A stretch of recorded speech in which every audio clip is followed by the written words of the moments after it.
আসসালামু আলাইকুম। আল ইয়াশা এডুকেয়ার চ্যানেলের পক্ষ থেকে আপনাদেরকে স্বাগতম। আজ দৈনিক শিক্ষা .com তাদের একটি নিউজে জানিয়েছে আগামী 15 অক্টোবর এইচএসসি ও সমমান পরীক্ষার ফল প্রকাশ হতে যাচ্ছে। 15 অক্টোবর উচ্চ মাধ্যমিক ও সমমান পরীক্ষার ফল প্রকাশ করা হবে। ওই দিন সকাল 11টার দিকে শিক্ষার্থীরা ফল জানতে পারবেন। এবার কোনো কেন্দ্রীয় অনুষ্ঠান হবে না, নিজ নিজ বোর্ড অফিস থেকে ফল প্রকাশ করা হবে।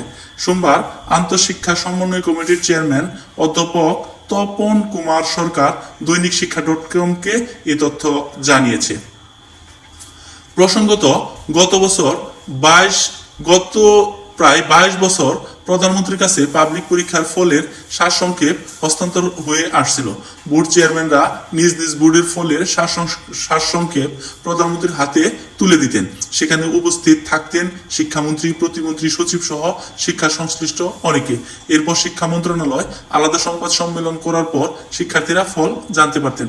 তবে প্রতি বছরের মতোই এবারও SMS ওয়েবসাইট এবং নিজ নিজ শিক্ষা প্রতিষ্ঠানে গিয়ে ফল জানতে পারবেন। অধ্যাপক তপন কুমার সরকার জানান, ফল প্রকাশের সম্ভাব্য তারিখ নিয়ে প্রস্তাব শিক্ষা মন্ত্রণালয়ে পাঠানো হয়েছিল, সেটা অনুমোদন হয়ে এসেছে।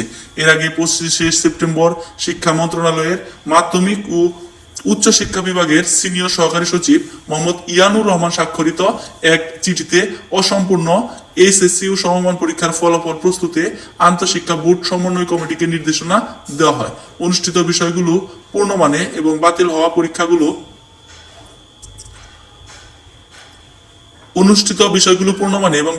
পরীক্ষাগুলোর ক্ষেত্রে পরীক্ষার্থীদের এসএসসিতে প্রাপ্ত নম্বরের ভিত্তিতে সাবজেক্ট ম্যাপিং করার নির্দেশনা দেওয়া হয় সেই চিঠিতে। প্রসঙ্গত এবারের এইচএসসি ও সমমান পরীক্ষায় 14,50,790 জন পরীক্ষার্থী অংশ নেয়। পরীক্ষা শুরু হয় গত 30 জুন। প্রথম দফায় প্রকাশিত রুটিন অনুযায়ী 8 দিন পরীক্ষা হওয়ার পর কোটা সংস্কার আন্দোলন ঘিরে সৃষ্ট পরিস্থিতিতে 18 জুলাইয়ের সব পরীক্ষা স্থগিত করা হয়। এরপর 3 দফায় পরীক্ষা স্থগিত করে সরকার। ব্যাপক আন্দোলনের মুখে আওয়ামী লীগ সরকারের ক্ষমতাচ্যুতির প্রেক্ষাপটে অন্তর্বর্তী সরকার দায়িত্ব গ্রহণের পর স্থগিত পরীক্ষাগুলোর জন্য সর্বশেষ নতুন তারিখ নির্ধারণ করা হয় 11 আগস্ট। এরই মধ্যে পরীক্ষার্থীদের একটা অংশ স্থগিত পরীক্ষাগুলো বাতিল করার দাবিতে আন্দোলন শুরু করেন। 20 আগস্ট সচিবালয় শিক্ষা মন্ত্রণালয়ের ভবনের নিচে বিক্ষোভ করেন তারা।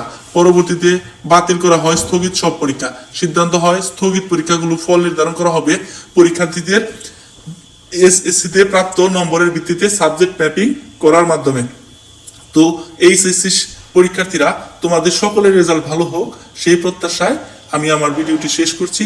তবে তার আগে বলে যাচ্ছি, তোমরা আমার এই চ্যানেলটি সাবস্ক্রাইব করে রাখবে সবার আগে সর্বশেষ সংবাদ পেতে। ধন্যবাদ সবাইকে।